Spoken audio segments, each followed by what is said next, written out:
嗯，在主裏分工，作者青蘋果，愛萬民靈修分享。你們就是基督的身子，並各自作肢體。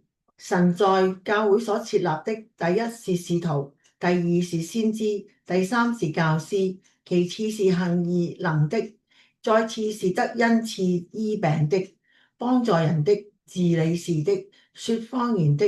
豈都是使徒嗎？豈都是先知嗎？豈都是教師嗎？豈都是行異能的嗎？豈都是得恩賜醫病的嗎？豈都是說方言的嗎？豈都是翻方言的嗎？你們要切切求的更大的恩賜。我現今把最妙嘅道指示你們。呢個就係聖經裏面神嘅話語中對我哋教會嘅團隊合作嘅描述。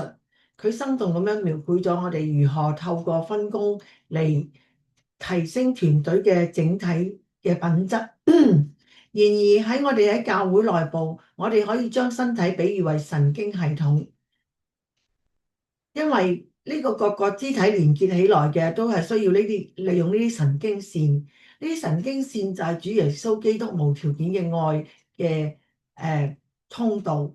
我喜愛同基督裏邊嘅弟兄姊妹喺埋一齊，係因為佢哋喺呢個世界中展現咗我哋神實際同埋具體嘅愛。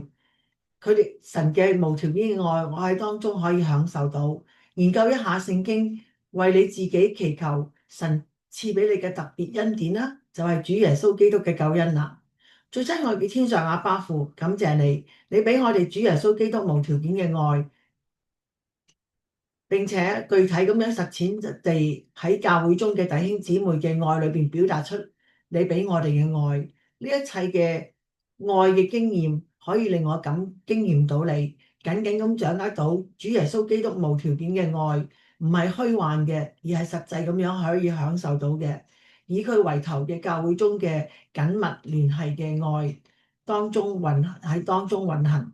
祈禱係奉主耶穌基督嘅名求，阿門。